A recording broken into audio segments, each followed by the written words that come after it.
Y ese clima favorable en las cuales puede operar un rubro tan importante como es el de las exportaciones, se vive hoy en día sobre todo a la base de una transición política y de mucha expectativa que generó un cambio de gobierno o de trayecto como venía experimentando el país. No, pues es ahí donde precisamente expresaba el presidente que hay una incertidumbre, porque de entrada, sí, todavía, ¿por qué? Porque, mira, cuando tú entras a este gobierno, lo que los exportadores tienen bajo la ley de reactivación de las exportaciones es un drawback, incentivo, o como lo quieran llamar, estímulo del 6%. Para nosotros, para el sector exportador y para Coexport en particular, es una inversión, porque este 6%, que algunos podrían decir es un subsidio, no es un subsidio, es lo único que le podía compensar al empresario a ese sesgo que te estaba hablando. ¿Podría aceptar Coexport una precalificación, una categorización en ese aspecto? Pero ¿cómo la categorización en qué sentido? Porque el que aquel que exporta más a lo mejor no tenga ese derecho, porque para comenzar está generando ganancias, no le está generando ganancias a la exportación, y aquellos que a lo mejor están de abajo necesitarían ese incentivo como tal. Al menos ese es el discurso que he escuchado de algunos analistas que hacen ese planteamiento, ¿no? Sí, ingeniero Bolaños. Es importante, es sumamente importante el tema, porque empezamos a caer en el juego de empresas grandes, empresas pequeñas, que el pequeño necesita el grande no. Ustedes esas inquietudes que se manejan. Es correcto. Definitivamente, esto del incentivo que le llamamos nosotros del 6%, muy importante por cierto, en cuanto más grande la empresa, más necesita ayuda. Hay un punto que también me llama la atención y no quiero pasar por desapercibido. Es el caso precisamente de esa relación sector privado y negociaciones a la hora. Porque quien exporta es el sector privado, no es el gobierno. El gobierno abre las condiciones para que se pueda llegar a esos mercados. ¿Cuáles son las consecuencias que se ha tenido? ¿Es producto de estas dudas que hay ahora entonces? Es que hay dudas, Ernesto, y hay dudas, hay preocupaciones que son absolutamente legítimas. Por ejemplo, le voy a poner un caso. Digamos en el caso de la leche en polvo, que es uno de los temas que ha estado en los medios últimamente.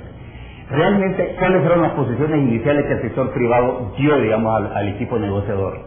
Pues que en esta negociación pedíamos que la leche en polvo quedara excluida de esta negociación con la Unión Europea.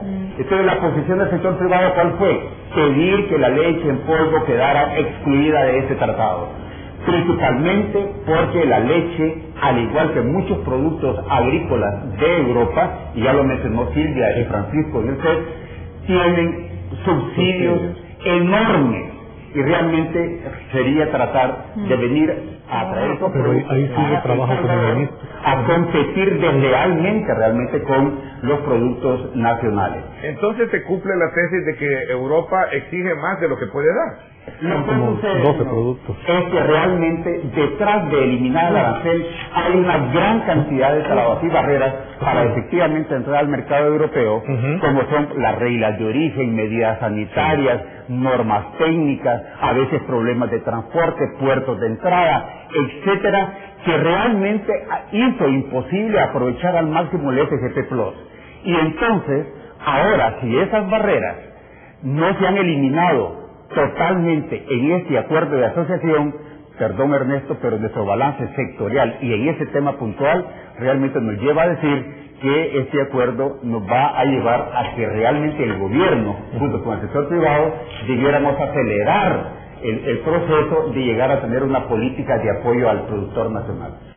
Yo recuerdo hace unos 2-3 meses estuvimos con Benita Ferrero, la comisaria en ese momento para el comercio de Europa, estuvimos en una cena y Benita nos decía, miren ustedes en Centroamérica deben de integrarse, que si Europa lo pudo hacer, ustedes pueden, porque este es un tema importante, la integración centroamericana para el tema del acuerdo. Unión de aduanas. Sí, entonces nos decía, es que y Europa lo ha logrado, Europa le lleva 50 años de ventaja, nos dijo ella.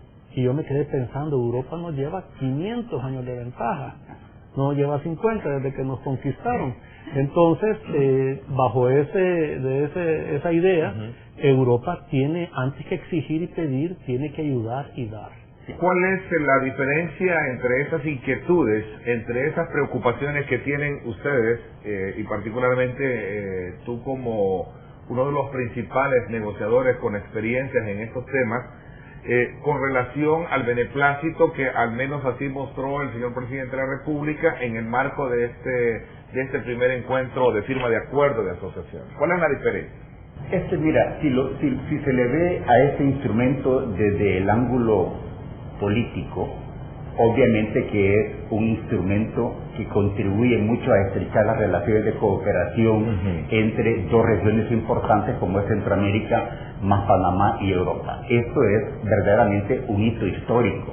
Efectivamente, a nosotros nos gustaría ver, cuando conozcamos el plan quinquenal, nos gustaría, por ejemplo, ver ya un poco desagregado y desarrollado lo que se ha dado en llamar el establecimiento de un sistema nacional de fomento a la producción. Me parece que con ese título, es un título que tiene, llamémosle, sex appeal, ¿verdad? Llama la atención. El asunto es que todavía no hemos bajado en realidad a cuáles van a ser los contenidos de esas grandes áreas prioritarias, por una parte. Por la otra, nos damos cuenta que ha habido una inversión de tiempo valiosa del país y del equipo del gobierno y de nosotros trabajando con el equipo del gobierno en algunas áreas, pero realmente vemos que esto va, digámoslo, a paso lento. ¿En qué aspecto les afecta o cuál es el papel que juega el tema del IVA en el marco del incentivo que puede tener el exportador? Bueno, el IVA siempre ha sido como una forma, aunque la gente no lo sabe, es como financiar al gobierno. Porque el exportador paga mucho IVA en la compra de servicios, de materias primas, etcétera. Y entonces ese IVA, como el exportador no puede exportar un impuesto, la factura se va sin IVA. Entonces hay una forma de devolverle al exportador todo el IVA que va pagando en sus compras. El problema es que y gobiernos anteriores abusaron de esa situación porque habían unos atrasos de IVA hasta de un año. Entonces los exportadores recibían un pedido de un comprador en el extranjero, compraban todo, pagaban el 13% de IVA y uno producía, exportaba en lo que el exportador le pagaba y después tenía que recuperar ese IVA. Entonces ha sido un tema de que a nuestra forma de ver, si lo vemos así como es, el exportador no debería de pagar IVA en sus compras. Los acuerdos de comercio realmente deben continuarse viendo desde nuestra óptica como grandes oportunidades de desarrollo, como grandes retos para poder desarrollarnos en nuestro país. Y comparto absolutamente lo que se ha dicho en el sentido de que si nosotros queremos crecer, tenemos que tener una política de desarrollo productivo interna en el país, sistemática, que atienda todos aquellos sectores de los diferentes tamaños que quieran producir, generar y mantener empleos y que quieran exportar.